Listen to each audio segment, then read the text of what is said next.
बिल्कुल सत्य है कि 350 साल अगर दलितों को सिर्फ एक मंदिर में जाने की अनुमति के लिए लग जाएंगे तो फिर बहुजन समाज को उनका अधिकार दिलाने के लिए कितना समय लगेगा। मैं समझता हूँ हजारों साल लगेंगे। जिस मंदिर में अनुमति दी गई है उस मंदिर को ना तो कोई सरकारी कहीं से कहीं तक भी कोई संस्था उसकी देखरेख करती है, प्राइवेट एक मंदिर है। सजग रहना है, सतर्क रहना है, सतर्क रहना है, शिक्षा लेनी है, संगठित बनना है, संगठित संघर्ष बिल्कुल बिल्कुल करना है। और संघर्ष किस चीज का करना है? कम से कम संघर्ष इस बात का करना है कि आपकी आने वाली पीढ़ियां, बहुजन समाज की आने वाली नस्लें उसका फायदा उठा सके। 350 साल का ये संघर्ष किस बात को फायदा दे रहा है? चलिए ठीक है, अनुमति मिल गई मंदिर में जाने से, कितने लोगों को फायदा होगा? 130 परिवार उस मंदिर में जाने के लिए तरस रहे थे। अगर वो शिक्षा के मंदिर में जाने के लिए तरसते तो 130 परिवारों के बच्चे आज डीएम होते, आज एसएसपी होते, आज। नमस्कार, क्या हाल चाल है? सब ठीक है? बहुत बढ़िया, बहुत बढ़िया। अपने और अपने को ख्याल रखो। जब टाइम मिला तो वीडियो जरूर देखो।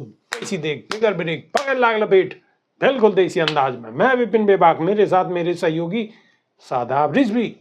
जय हिंद, जय भीम, सत श्री अकाल, आदाब। मेरा नाम है शादाब। खबर को बाद में बताएंगे। खबर से पहले आपको बता दूं कि बहुजन समाज के लोग मंदिर पे बहुत ज्यादा कोई आस्था नहीं रखें। वो सिर्फ बाबा साहब की पुस्तक जो संविधान है, नीले कोट वाली की, सिर्फ वही को अपनो आदर्श माने हैं। लेकिन जो खबर हम आपको बताने जा रहे हैं ये है पश्चिम बंगाल की। और पश्चिम बंगाल में मामलों का छू दूसरे तरीका को है। वहाँ 350 साल बाद दलित समुदाय को मंदिर में जाने की, मंदिर में पूजा अर्चना करने की अनुमति मिल पाई। 350 साल बाद। जी हाँ, गिद्धेश्वर शिव मंदिर में 350 साल बाद दलित समुदाय को पूजा अर्चना करने को अधिकार मिलो। ताजपाड़ा के 130 परिवारन को मंदिर में प्रवेश से रोको जा रहा हो। प्रशासन के हस्तक्षेप से तनावपूर्ण स्थिति के बाद फैसला लिया गया। सभी को समान पूजा को अधिकार होगा। 12 मार्च को दलित समुदाय के लोगों ने मंदिर में पूजा अर्चना कर परंपरा बदली। पश्चिम बंगाल में 350 साल बाद गिद्धेश्वर शिव मंदिर में दलित समुदाय के लोगों ने पूजा की। प्रशासन के हस्तक्षेप के बाद गांव के निचली जाति के दास समुदाय को मंदिर में प्रवेश और पूजा को अधिकार मिला। गांव में सामाजिक भेदभाव के कारण दास समुदाय को मंदिर में पूजा करने से वंचित रखो गए। यह साल शिवरात्रि पर जब उन्होंने मंदिर में पूजा करने की इच्छा जताई तो विरोध हुआ और माहौल तनावपूर्ण है। तो गे मामला हो 350 साल बाद मंदिर में पूजा करने को अधिकार मिलो। सादा ब्रिजवी, इसमें कोई खुशी की बात नहीं है। और जो हमारे वहाँ पर दास समाज के लोग हैं 130 परिवार हैं। और अगर 130 परिवार सिर्फ इसलिए 350 साल तक लड़ाई लड़ते रहे कि उनको पूजा करने का अधिकार दिया जाए, उनको मंदिर में प्रवेश की अनुमति दी जाए, तो ये गलत है। अगर वो 350 साल तक जो है इस बात पर संघर्ष करते कि बहुजनों का जो और अधिकार है, बहुजनों के अधिकार उनको दिए जाए, उनको शिक्षा का अधिकार दिया जाए, उनको उनके जो बच्चे हैं उनको सरकारी विभागों में नौकरियां दी जाए, कहीं ना कहीं ये सही रहता। खैर, आस्था है, कुछ नहीं कहा जा सकता। लेकिन ये बिल्कुल सत्य है कि 350 साल अगर दलितों को सिर्फ एक मंदिर में जाने की अनुमति के लिए लग जाएंगे तो फिर बहुजन समाज को उनका अधिकार दिलाने के लिए कितना समय लगेगा। मैं समझता हूँ हजारों साल लगेंगे। जिस मंदिर में अनुमति दी गई है उस मंदिर को ना तो कोई सरकारी कहीं से कहीं तक भी कोई संस्था उसकी देखरेख करती है, प्राइवेट एक मंदिर है, पूरे समाज का है, प्राकृतिक तरीके से बना हुआ है, 350 साल पुराना है। जब 350 साल पुराना के लगभग साल से ये बात चली आ रही है और इस पर जद्दोजहद चली आ रही तो और पुराना होगा। तो कब से ये सारा विवाद चला आ रहा है और कब से दलित समाज वहाँ पर दास समाज के 130 परिवार इस बात की लड़ाई लड़ रहे थे कि उनको मंदिर में प्रवेश मिल जाए। 350 साल बाद तो सिर्फ मंदिर में प्रवेश की अनुमति मिली। बिल्कुल 350 साल बाद। और अगर समाज के लोग अपना हक मांगने लगेंगे और अपने जीवन की जो उनकी मुख्य धारा की कहानियां हैं उसमें जाकर अपना हक मांगेंगे, अपना जो उनका आरक्षण है वो मांगेंगे, बाबा साहेब भीमराव अंबेडकर के संविधान के तहत जितना भी अधिकार उनको मिलना चाहिए वो अधिकार मांगेंगे, तो आप क्या अपेक्षा रखते हैं? कितना समय लगेगा विभाग जी? अब तो 350 जब पूजा अर्चना में लग गई तो कम से कम 3500 तो लग ही जाएगा। बिल्कुल, ये बात सत्य है। तो इसलिए आपको अपना हक मांगना है और बाबा साहेब भीमराव अंबेडकर ने जिस पर ज्यादा जोर दिया, शिक्षा का अधिकार आपको मांगना है।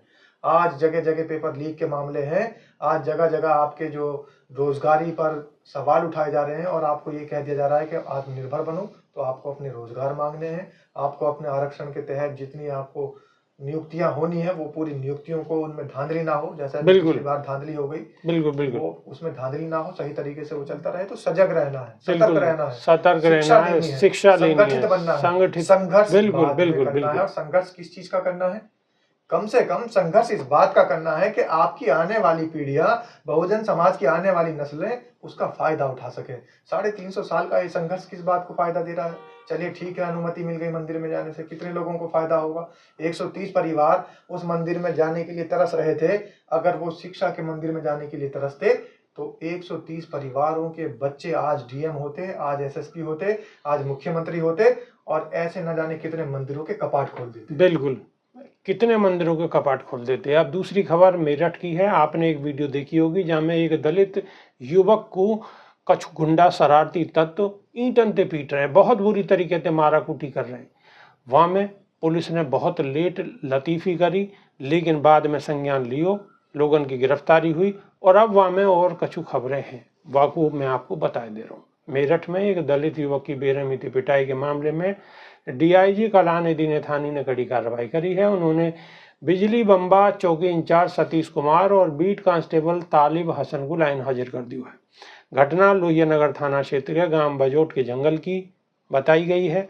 कछु दबंगन ने प्रतापपुर के रहने वाले विनय जाटव को लाठी डंडा और ईंटन से पीटो हो। आरोपी ने पीड़ित पर पिस्टल भी तानी ही। शुरू में पुलिस ने मामूली धारा में केस दर्ज करो। पिटाई को वीडियो सामने आने के बाद पुलिस ने मुकदमा में जानलेवा हमला और SC/ST एक्ट के तहत धाराएं जोड़ी। टीपी नगर के रहने वाले सनी उर्फ गुरु और अखिलेश को गिरफ्तार कर जेल भेज दिया है। एक और आरोपी को सोमवार रात गिरफ्तार करो गयो है। डीआईजी ने लोहिया नगर थाना प्रभारी विष्णु गौतम की भूमिका की जांच के आदेश SSP डॉक्टर विपिन ताड़ा को दिए हैं। थाना प्रभारी पर घटना को समय पर संज्ञान न लेने और पिस्टल बरामद न करने को आरोप है। पुलिस अन्य आरोपियों की तलाश में छापेमारी कर रही है। सादा ब्रिज भी पुलिस छापेमारी करती रहेगी, बड़े अधिकारी छोटे अधिकारियों को निलंबित करते रहें, जांच के आदेश देते रहेंगे, ये सब कुछ चलता रहेगा। लेकिन बहुजन समाज पर जो प्रताड़ना हो रही है वो तो कहीं भी नहीं रुक रही है। सबसे बड़ा तो सवाल ये है कि आप कहीं भी एक घटना उठा लीजिए, कहीं की आज की सुर्खियां उठा लीजिए, आज की हेडलाइंस उठा लीजिए किसी भी टीवी चैनल पर, जबकि टीवी चैनल्स बहुजन समाज की प्रताड़ना को कभी नहीं दिखाते। लेकिन फिर भी आप अगर इंटरनेट पर सर्च करेंगे, दलितों पर उत्पीड़न की खबर देखेंगे, तो डेली प्रतिदिन कोई ना कोई खबर आपको दलितों पर उत्पीड़न की मिल जाएगी। तो सबसे बड़ा सवाल यह है कि जांच हो रही है, टीम गठित हो रही है। टीम गठित होने से, जांच होने से और ये सारी चीजें आदेश देने से, निलंबित करने से समाधान नहीं है। समाधान है सरकार इन गुंडों पर, इन आतंकियों पर अंकुश क्यों नहीं लगा पा रही है?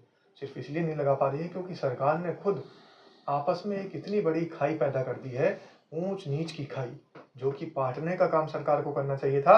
लेकिन सरकार हमेशा से गुंडों को बढ़ावा दे रही है और दलितों को, बहुजन समाज को, शोषित समाज को, वंचित समाज को और दबाने का काम कर रही है। कहीं भी आप देख लीजिएगा, जब आप कहीं भी दलित समाज पर, बहुजन समाज पर उत्पीड़न होगा, उनकी प्रताड़ना होगी, तो कोई ना कोई नेता, कोई ना कोई बड़ा अधिकारी जब उसके अंदर हस्तक्षेप करेगा, तभी मामले के अंदर सुनवाई होगी और उसका रिपोर्ट दर्ज होगी, उसकी संबंधित धाराओं में बढ़ोतरी होगी। वरना तो लीपापोती करने का काम तो शुरू से चलता ही आ रहा। बिल्कुल, लीपापोती करने को काम लगातार जारी है। लेकिन बहुजन समाज सचेत रहे और ऐसी अगर कोई घटना है रही है, वह को संज्ञान लेते हुए तुरंत वह खबर पे अपनी जो भी प्रतिक्रिया आप दे सको वह को जरूर दो। कमेंट करो, वीडियो को शेयर करो, अपने अपने अनुभव लिखो और अच्छी बुरी बात पे कमेंट जरूर करो। तो अभी के नहीं, यहाँ सिर्फ इतना ही। एक चीज और बेबाक जी, एक बात और रह गई बीच में। बहुजन समाज से मेरी अपील है कि जितने भी हमारे समाज के युवक हैं वो ग्रुप बनाएं और ग्रुप बनाकर उसके अंदर व्हाट्सएप के माध्यम से, फेसबुक के माध्यम से, सोशल मीडिया के माध्यम से ग्रुप्स बनाएं। जिन्होंने नहीं बनाए हैं अपने अपने क्षेत्र का एक एक ग्रुप बना लें, जिसके अंदर सारे बहुजन समाज के युवक जुड़े और अगर किसी भी युवक के साथ कोई अनहोनी अप्रिय घटना होती है तुरंत उसमें मैसेज कर दें। पुलिस प्रशासन और अगर शासन या कोई पुलिस अधिकारी या कोई भी विभाग का अधिकारी उसमें ढिलमुल रवैया अपनाता है, उसके खिलाफ एकजुट हो जाएं, एकत्रिता का सबूत दें, जाकर तुरंत थाने का घेराव करें और बड़े अधिकारियों से संपर्क करें और संबंधित जो व्यक्ति था जिसको प्रताड़ना हुई है, जिसका उत्पीड़न हुआ है, तुरंत उसको ले जाकर उसका बचाव करने का काम करें। तो सबसे पहले इसी के अंदर बाबा साहेब भीमराव अम्बेडकर के और मान्य कांशीराम के तीनों सिद्धांत पूरे हो जाते हैं। शिक्षित बनिए, संगठित रहिए और संघर्ष करिए।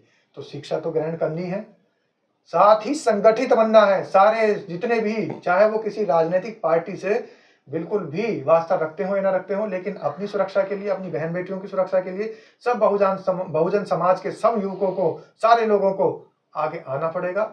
और साथ ही इस वीडियो को, इस संदेश को इतना ज्यादा शेयर कर दें कि जहां तक भी ये बात पहुंचे, बहुजन समाज के सारे साथी अपने अपने मोबाइल्स में व्हाट्सएप ग्रुप बना दें, सोशल मीडिया के ग्रुप्स बना लें।